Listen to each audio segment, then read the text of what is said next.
Welcome back to OTR. As you can see, we've assembled the most powerful roundtable that we can. As you can see, Democratic analyst Marianne Marsh is with us. Republican analyst Ginny Buckingham is here. Let's talk first about the governor and the migrant crisis, Marianne.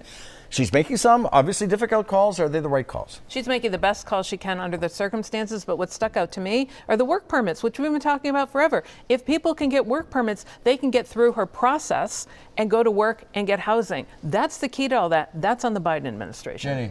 So I think she's doing the right thing. I think that she's sending a strong message, except to the Biden administration. I think she needs to get more harsh, more direct, because this really is on their shoulders, and otherwise it's going to land straight on hers. All right, Boston Mayor Michelle Wu moving forward on mass and cast. The tents and tarps, they have since been taken down. More than 100 people relocated, given city services and support. The question is, will this keep the problem from returning, Marianne? Let's take a moment to celebrate Michelle Wu, who sat on this very set 1 week ago today and said what she was going to do. And dang, she did it. Okay. And she did it in a very different way from her predecessor. She took people off the streets, took the tents down, but did law enforcement and shelter, social workers and housing. I mean, go through the whole list here. And she has a better chance of doing that. And at the same time, getting permits to rebuild the bridge that was taken down 14 years ago to bring the community down. It's been a week. And so I'm just going to add this one thing. I am stunned by the coverage and treatment of Michelle Wu and Maura Healey compared to the predecessors. It has been 7 days, and she did something that no one did for over 8 years. Good for her. She did it too slowly. She did it looking for political cover from the city council, which she did not need. Now the task is going to be to stay on top of it. The police commissioner says anywhere these pop up again, they're going to go in and shut them down. Let's see if that really happens. She did it too slowly. Yes. She did it within a week. There's a little contrast here.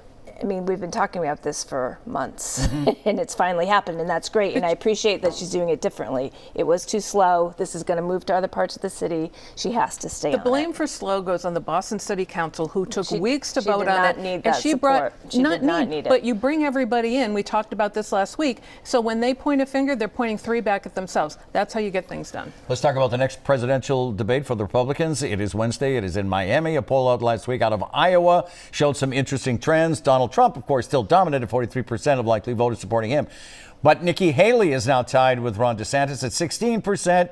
She's rising. He's falling. Tim Scott, who has most of his resources in Iowa, is at 7%. Ginny, can the Miami debate refloat DeSantis, or has Haley actually pushed him overboard? So this is all about now the next time around, because Donald Trump basically has this nomination locked up. So it's who's going to be the front runner, who's going to have made all those relationships, spent money in a smart way. It really is. And I think Haley's doing a great job.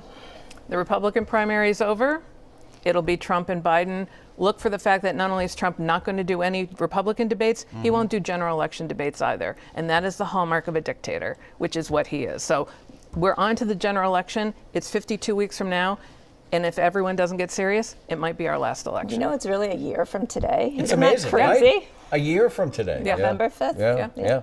Let's go back to Beacon Hill. A setback for State Auditor Diana DiZoglio and her push to audit the state legislature. Attorney General Andrea Campbell telling DiZoglio that her office does not have the authority to unilaterally audit the legislative branch. So she's also still trying to gather enough signatures, DiZoglio, to get a ballot question before the voters. But the clock is ticking on that. You have to have something like 75,000 signatures by November 22nd more. And do you think she picked a bridge too far? I mean, people have been telling her that, including her Democratic predecessor, who said, yeah, this is great, except you can't do it under the law. Now it's been clarified, but it will help her politically, because now she can say the whole state is against me and I'm a crusader. What do you think, Marianne? This ruling makes it all but certain that ballot question doesn't get approved. It's up to the Attorney General, who decides whether these ballot questions go before the voters, and it's based on the writing. With this ruling, I'm hard-pressed to think Andrea Campbell's going to put that question on the ballot.